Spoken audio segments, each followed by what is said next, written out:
Hello mga kapip, welcome sa ating Wednesday market updates. Okay, so today is June 11, 2025. Alright, so i-check muna natin high impact news for today. Nako, ayan. So importante mamaya, meron tayong core CPI month on month, and then CPI month on month, tapos CPI year on year. That's 8:30 PM, kaya very important na i-manage natin ang trade natin. Okay, better if wala pa kayong position today, ay mamaya na lang after ng news pag medyo, yung kumalma-kalma na. Alright, so for today's market insight, okay, let's check the Bitcoin, gold, and USD JPY. Alright, so syempre start na muna tayo kay Bitcoin. Yan, weekly time frame. Okay, overall bullish naman, and then yung last move niya ay very bullish din, very aggressive yung move niya to the upside, okay? Yun, sitting ang Bitcoin dito sa strong resistance, okay? Kaya careful tayo kung ano yung gagawin ng market, okay? So especially mamaya may high impact news, so pwedeng abangan natin si Bitcoin, okay? So take note na sa weekly ay neutral tayo dahil nasa resistance siya, okay? Dropping down sa daily, okay, so if magpo-focus lang tayo dito sa current na price action niya, okay, obvious naman na bullish tayo, okay, kasi binrake niya itong resistance na to dito sa daily time frame, okay, so syempre, resistance once broken becomes support, okay, so pwede natin abangan na magkaroon dito ng pullback, okay, bago tayo sumabay mag-buy. Okay ko? So, syempre, pullback trader tayo. Ito yung mga abangan natin. Alright? Pwede rin tayong gumamit ng FIB from low to the high. And itong na-plot natin ay lining up dito sa area ng 38.2 to 50% level ng FIB. Okay? So, this will be our trading zone. Okay?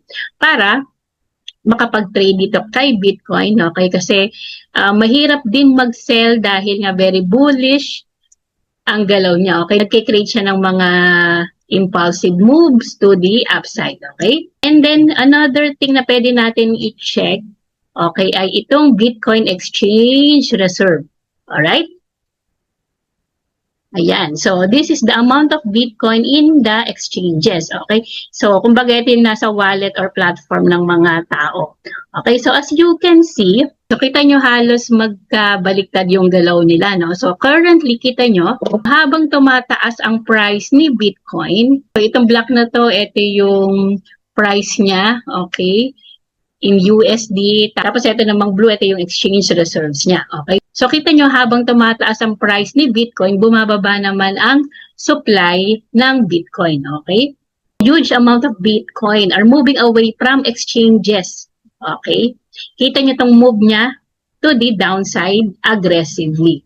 Alright? So, syempre, clue lang naman to, hindi naman talaga siya signal, dapat ay i-align pa rin natin siya sa price action. Okay? And going back dito, align naman, okay, dahil bullish tayo dito kay Bitcoin, and at the same time, pababa ang supply ng Bitcoin sa market. So, possible na magkaroon ng market shock. Alright? Yan. So, bullish tayo Bitcoin. H4 naman. Okay, yan. So, dito sa H4, nagka-create na dito ng double top, okay, so pwede nyo rin sabayan ang pagbaba niya pero careful lang, and dapat yung position size nyo ay maliit lang, okay, and then pag naririto na siya sa area natin, pwede na tayong mag-intay ng ating confirmation, okay, pwede tayong mas bumaba pa ng lower time frame like hourly time frame. Yan. Next naman, gold.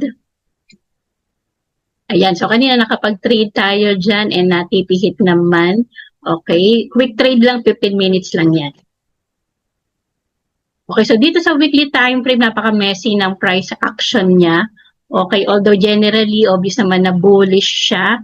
Okay, and then if we will check the FIB ratio from low to the high, okay, nagkaroon na ng rejection dito sa may 61.8 to 70%, tapos ayun ay tumaas na si gold. Okay, so may potential pa naman siyang tumaas. Narito yung fib extension natin sa may 3,600, okay? Or syempre, before that, mas okay na i-retest niya ulit itong all-time high na 3,500 area, okay?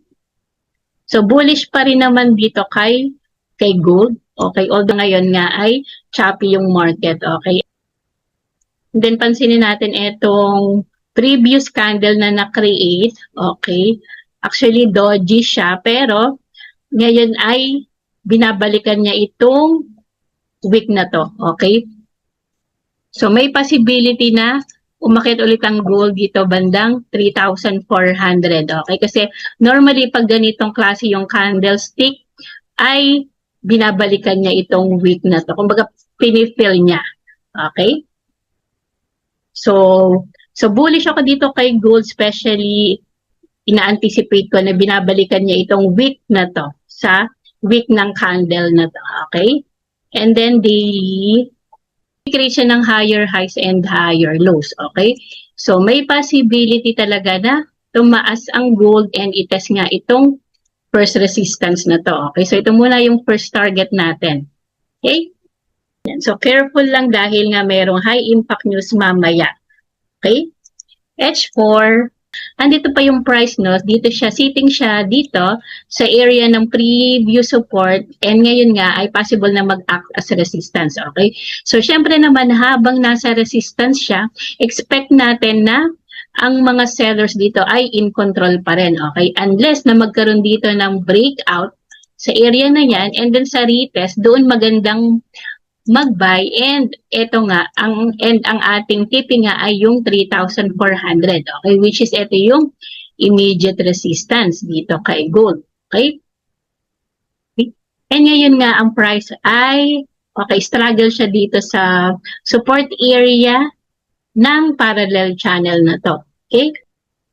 Okay, pero alam natin na nire-reject niya na itong support level na to, okay? And may possibility nga talaga na umakyat ang price and i-retest niya ulit itong resistance ng parallel channel, the good demand level, okay? Kasi nung pumunta dito yung price, nagkaroon ng move to the upside, okay?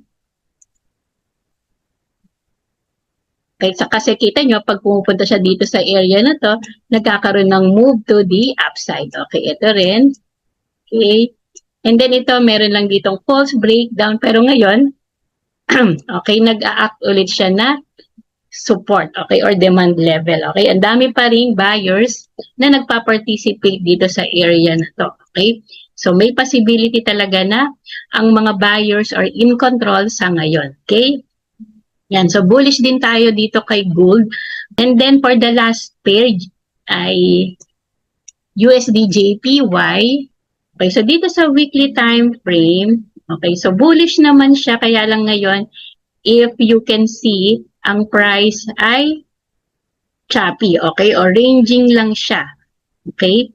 And then ngayon, sitting siya dito sa maganda ring demand level, okay? Kasi pag pumupunta rin ang price dito ay nagkakaroon ng reaction, umaakyat ang price.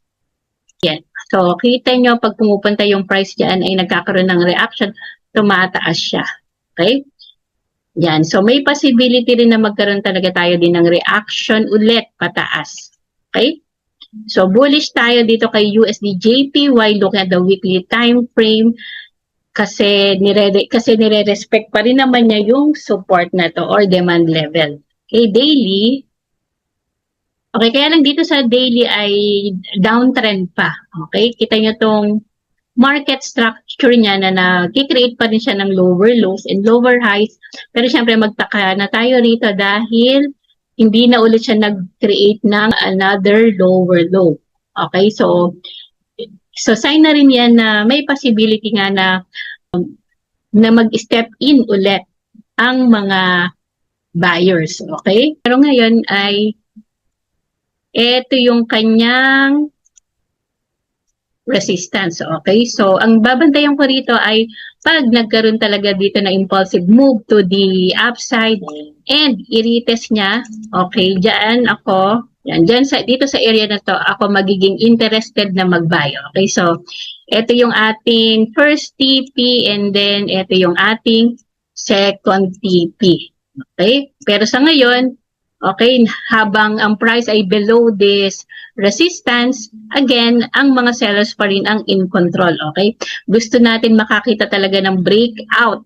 Okay? Yung very impulsive na move ng mga buyers or green candle. Okay? Tapos sa retest, doon tayo mag-abang ng ating buy opportunity. Okay? So, yun lang mga kapip. I hope marami ulit kayo natutunan sa video na ito. Bye-bye!